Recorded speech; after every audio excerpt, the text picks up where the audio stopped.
네, 북한이 잠수함에서 발사하는 탄도미사일 시험에 성공했다라고 주장하면서 사진까지 공개했습니다. 잠수함에서 쏘는 겁니다.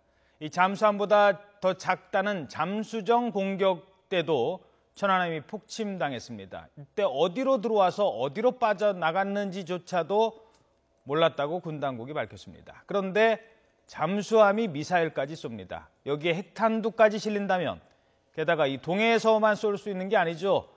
잠수함은 저 뒤로 돌아서 남해 쪽에서 뒤통수를 때릴 수도 있습니다. 자, 이 문제 오늘 짚어보겠습니다. 양욱 한국국방안보포럼 연구위원과 함께 전화로 들어보도록 하겠습니다. 안녕하십니까? 예, 안녕하십니까? 자, 일단 그 북한이 그러니까 뭐 성공 여부, 그다음에 현재의 위력을 떠나서 잠시 뒤에 얘기하도록 하고요. 이게 성공한다면 어느 정도의 위력이 되는 건지 간단하게 먼저 짚어주시죠. 예, 일단은 잠수함에서 탄도미사일을 발사한다.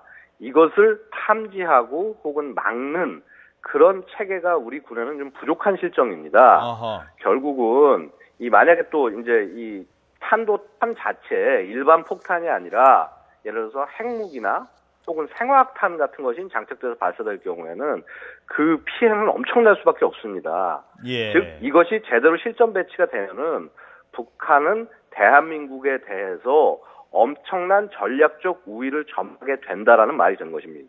예, 이른바 비대칭 전력이 되는 거죠. 뭐 지금도 예, 그렇습니다. 자, 그러면 지금부터 하나씩 좀 따져보죠. 이게 물 속에 있는 잠수함이 보통 이제 수십 몇 미터인지는 뭐 더 알려주시기 바라고요. 이게 어떻게 올라와서 어떻게 하늘을 날아가는지 이 과정을 좀 설명을 해주시죠. 예, 일단 잠수함은 이제 기지에서 출항을 해서 자신이 이제 필요한 곳까지 이동을 할 겁니다. 이제 그렇게 이동을 할 때 수심은 한 100m에서 내외 왔다 갔다 하기도 하고 최대 한 200m까지 내려가는 그런 경우도 있습니다. 예. 어쨌거나 그렇게 해서 자신이 원하는 위치까지 이동을 한 다음에 이 미사일을 발사하려면 한 수심에서부터 20m 정도 지점까지 올라옵니다. 그래서 거기서부터 이제 미사일을 발사를 하는데 예. 아시다시피 물속에서는 점화가 안 되지 않습니까? 그렇죠. 그러니까 미사일을 그 물속 안에서 압축 공기로 밀어내서 물 위로 올려버립니다. 물 위로 올라온 다음에 이 미사일이 거기서 점화가 되는 겁니다.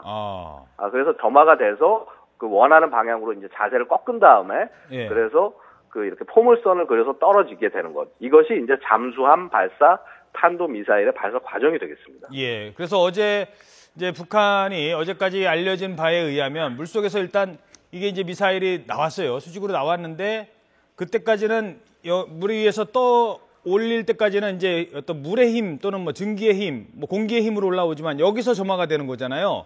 예, 그렇습니다. 지금 이제 제 옆에 있는 화면이 바로 그 점화 직후의 모습입니다. 그런데 여기까지는 예. 대충 성공을 한 것 같은데 문제는 뭐 미사일이 와서 그냥 떨어지면 안 되는 거 아니겠습니까? 이 목표 지점을 찾아가야 되는데 이 부분에 대해서는 아직은 북한이 좀 성공한 것 같지 않다. 뭐 이런 전망이 많은데 전문가로서는 어떻게 보십니까?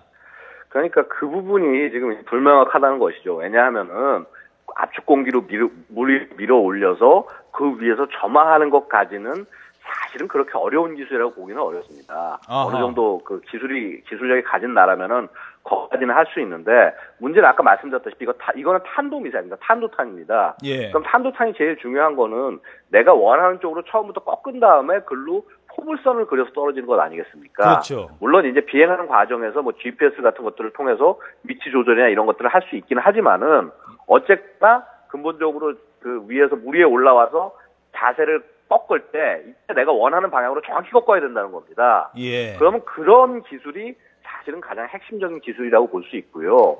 그래서 물 위로 솟아 올랐다 그리고 거기서 점화했다는 걸로 끝나는 게 아니라 이제부터 본격적인 개발이 시작된다라고 볼 수 있겠습니다. 예. 그러니까 이제 자세를 잡고 자기 궤도를 찾아가는 단계까지는 아직 안 왔을 것 같다는 말씀이신데 만약에 실전 배치 가능성까지 두려면 이게 성공을 해야 되고요. 그러려면 어느 정도 지금의 개발 속도로 보면 빠르면 어느 정도까지 북한이 이걸 개발할 수 있을까요?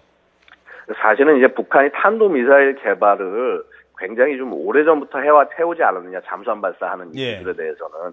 이미 이제 그 94년도에 골프급 잠수함을 이 고철로 들여오면서 관련된 어떤 그런 기초적인 데이터들을 이제 수집을 해왔었고, 그다음에 그 이후에 그 무수단이라는 미사일, 결국 이번에 발사한 북극성 1호의 어떤 그 원형적인 모델이 되는데, 이 무수단 미사일을 이미 이제 2000년도 중반에 개발했습니다. 예. 그러면 이 개발은 상당 부분 지금 진행을 해온 것이고요.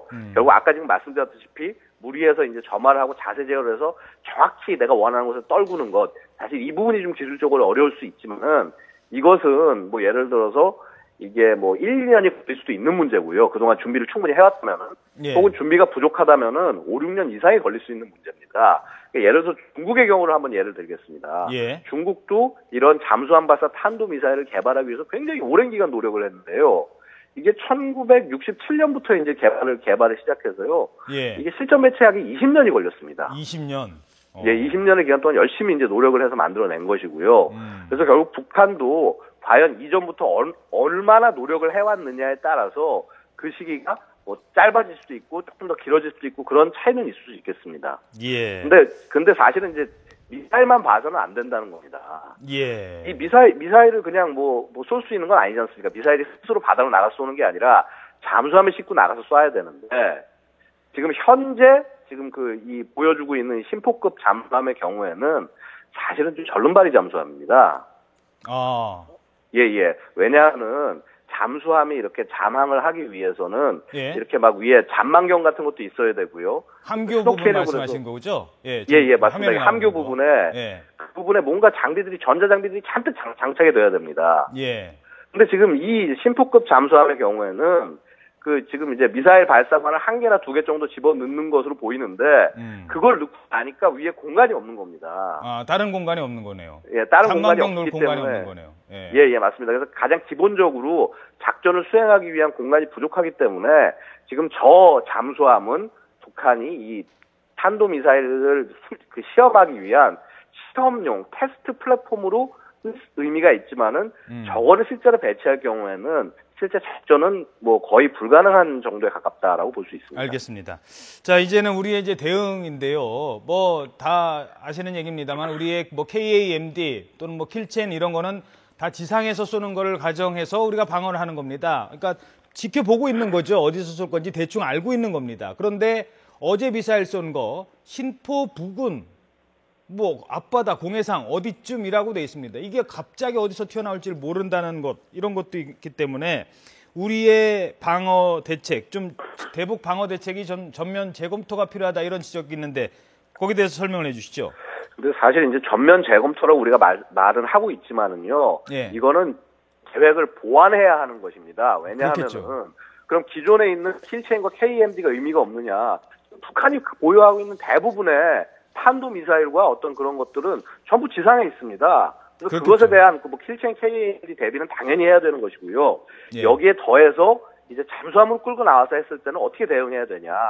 이거는 바다라는 환경을 극복하기 위해서는 사실 해군이 해야 될 역할이 굉장히 큽니다. 이건 해군 아니고서는 다른 분에서 하기는 굉장히 좀 어려운 일일 수가 있고요.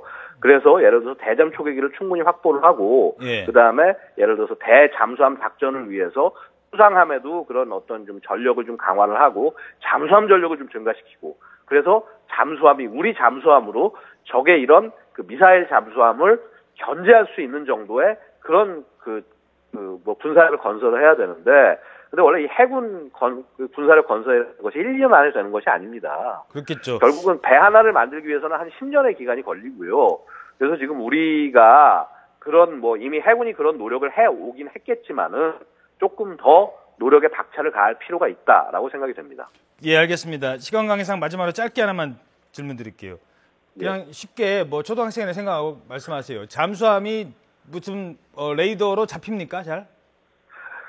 레이더가 아니라 이제 소리로 잡는 거잖아요. 예, 맞습니다. 예. 그러려면 뭐 어떻게 해야 됩니까? 소나를 더 배치를 해야 되는 겁니까? 아니면 뭐 비행기로 아까 말씀하신 것처럼 초계기를 더 띄워야 되는 겁니까? 그 부분만 간단하게 더 설명 좀 해주시죠.